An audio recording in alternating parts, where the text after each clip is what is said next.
Alright, today we're doing a viewer request. Connie does not like how canned store-bought pizza sauce tastes, neither do I. So we're going to make our own. It's really easy. You need one 28-ounce can of whole peeled tomatoes. Get a really good variety. If you can find San Marzano, they are the best. Alright, Google that. You've heard me talk about those before. Really, really nice, sweet variety. But any high-quality whole peeled tomato is going to work. You're going to need some garlic. Come on. So I'm going to go probably 3 or 4 cloves of that. That's up to you. Couple tablespoons of nice olive oil. Alright, we're going to spice it up a little bit with some red pepper flakes, about a half a teaspoon for me. Alright, we're going to need some salt, of course. I'm going to use about a half a teaspoon to start, and then I will adjust that later. And a little pinch of sugar. Okay, maybe a third of a teaspoon, just a pinch. Sweeten it up just a tad.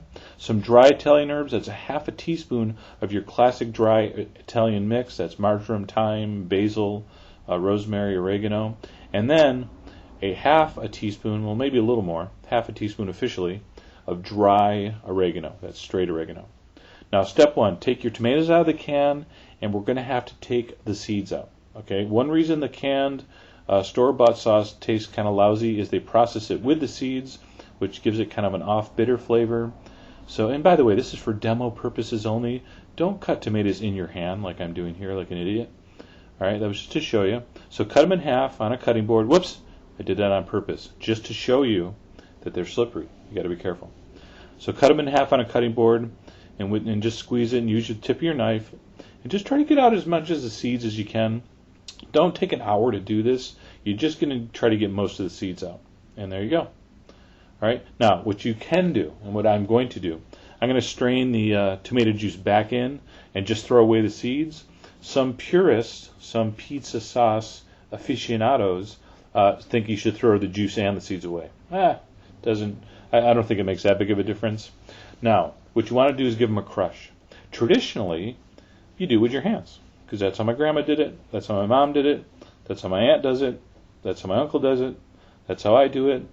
So if you're a little, more dainty, you can get a potato masher and do it that way. But you want to cook these with the tomato pretty much broken up. I'm going to explain later, again, at the end of this, you're going to have some options. If you have one of these food mills, also very nice for this job. It'll actually crush them and strain out the seeds at the same time. But there we go. Either way you did it, there's our can of tomatoes ready to make a sauce with. Now, it starts with a warm saucepan. It's on low. I put in my olive oil. I put in my 3 cloves of chopped garlic, and I'm just going to bring that slowly up to temperature with a wooden spoon. Just give it a little stir until the garlic starts to sing, meaning I can hear it start to sizzle. By the way, that saying sounds much better in Italian, although I forgot it. But anyway, as soon as the garlic just starts to sizzle, you just hear it, it starts singing to you, you're going to add your dry herbs, that's the oregano, the mixed Italian herbs, and your chili flakes, your chili pepper. Alright? Now, this technique is actually borrowed from Indian and Asian cuisine. Really common. They warm up or give the dry herbs and spices a little saute before they add the wet ingredients. Brings out more of the flavor. I really like the technique. It's a little bit dangerous, though, because if your heat's too high, you burn that stuff, you get a mess, just a terrible mess on your hands. But since we are on low heat, I don't think there's much danger here. So that was just literally 20-30 seconds in the warm oil. And now we're going to add our tomato. Alright, so dump in your tomato. Again, that's a 28-ounce can. Alright, let's give it a stir. Now we're going to simmer this on low for approximately 30 minutes. So I want you to add your salt. It's about a half a teaspoon. Of course, taste and adjust that later. Alright, a little pinch of sugar. Just sweetens it up just a hair. Alright, and I'm going to add a half a cup of water, because some of the liquid obviously is going to evaporate out of this. I don't want this to get too thick. I don't want this to turn into tomato paste. And I just think it simmers, because I do like to simmer it, like I said, for about a half hour, 40 minutes. So I really cook in that garlic and the herbs and all the flavors. So to me, that half cup of water, that's going to evaporate up out of there, after a half hour. Now here is the secret ingredient: baking soda. This is Grandma Shinfoni's top secret recipe. In fact, I actually had to wait until she passed away before I could show it publicly for fear of retribution.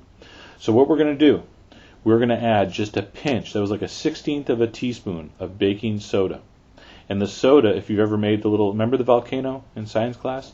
The soda reacts with the acid in the tomato, and this kind of little, I don't know, foam, pink foam-like substance comes to the top. You skim that off, and the theory is it actually makes improves the flavor of the sauce, and you don't get heartburn. So I don't know. I'm not a scientist. In fact, if that's not true and it has nothing to do with it, don't even send me that email. I like to think that that works. So that was for Grandma Shinfoni.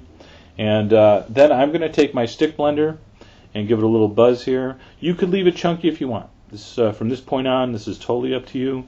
I do prefer a smooth pizza sauce. Some people prefer the chunky pre-mixed tomato sauce. That, especially if you're doing deep dish, people tend to like the chunkier. But for me, I like it that way. So there we go. Homemade pizza sauce. So much better tasting. Not having those seeds in there makes a big difference. Possibly Grandma Shinfoni's baking soda pinch trick did something to it. What I'm going to do with this, what'd you think I was going to do with it? I'm going to make pizza. All right? So there's no top secret tricks there. In fact, we will be making pizza dough very soon. So stay tuned. Thank you for watching. Hope you're visiting the new foodwishes.com site. And as always, enjoy.